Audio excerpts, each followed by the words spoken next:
施政報告提出咗房委會長者業主樓換樓計劃，60歲以上持有資助房屋超過10年嘅長者，可以喺第二市場賣出原有單位，免補價再買新單位。政策亮點包括年滿60歲持有單位10年以上就有資格，估計大約有10萬個單位符合資格。最特別係政府唔設參加人數上限。呢個計劃有2個方向：第一，大換細，即係長者可以換入面積較細嘅單位，但地區唔受限制；第二，如果由市區搬去新界或者離島，就唔需要大換細，可以換返大單位。其實長者換樓唔係新鮮事，早喺2019年啦，房協已經有長者業主樓換樓先導計劃，提供俾長者一個大換細嘅渠道。房協計劃嘅條件係60歲或者以上，持有指定屋苑10年以上。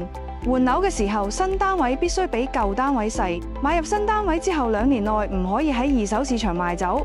不過房協計劃嘅反應相當冷淡，6年以嚟成交只有2宗。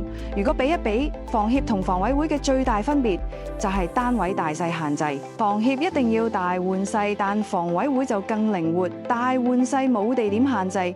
如果由市區搬去新界或者離島，仲可以換返大單位。覆蓋面方面呢，房委會涉及大約10萬個單位，規模大得多。咁邊啲長者會考慮換樓呢？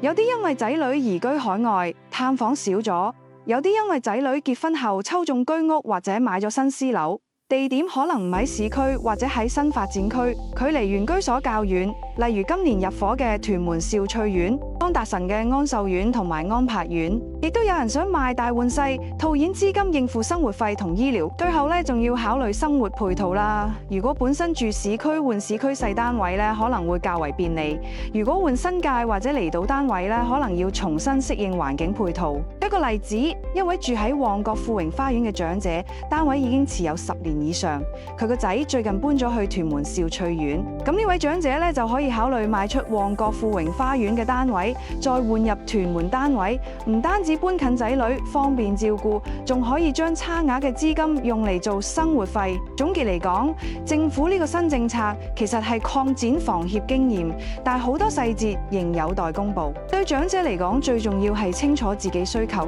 想大換細套現，抑或想搬近仔女方便照應，想留喺市區住細單位，定係去新界住大啲，選擇權喺你手。講返居二市場嘅一宗成交案例，屯門建生邨一個2房單位，實用面積374尺，最近以未補價114萬成交，尺價3048蚊。原業主1999年以165200買入，持貨26年，帳面賺咗97萬，升值接近6倍。新買家係區內客，呢啲成交正正反映咗資助房屋市場嘅流轉價值。